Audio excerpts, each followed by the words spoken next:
Nous sommes des sociétés où finalement chaque individu va suivre davantage ses intérêts personnels que les intérêts collectifs. Beaucoup de nos contemporains ne comprennent pas pourquoi on leur donne des leçons en quelque sorte en leur disant protégez-vous, etc. Ils considèrent qu'ils sont assez grands, assez autonomes pour se débrouiller par eux-mêmes. Et à partir de là, donc, émerge un discours anti-système, un discours anti-autorité, un discours contre la médecine et un discours contre les politiques. Il y a cette idée que le fait d'accepter le port du masque, c'est une forme de soumission et que c'est un apprentissage de la soumission qui va permettre des dictatures ultérieures. Donc on est évidemment dans un fantasme, dans un délire complet. Certains sont dans la dénégation. Je pense que c'est le cas quand même de Bolsonaro qui est assez unique dans son délire, dans son refus de considérer les choses. Je crois que même Trump est un peu plus lucide quand même, puisqu'à différents moments il est revenu sur le port du masque. Je pense que derrière tout ça, on retrouve énormément l'extrême droite, évidemment, voire l'extrême gauche anticapitaliste, avec ces idées de complot et donc d'une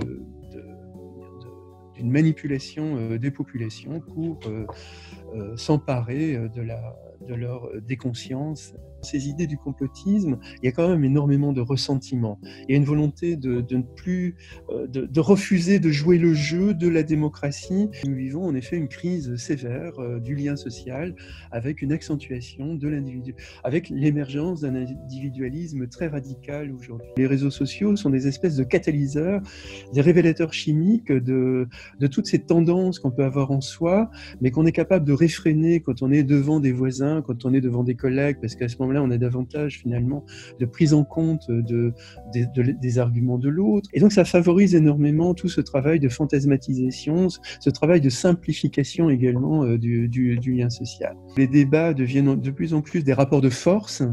On échange de moins en moins des arguments, mais davantage des invectives.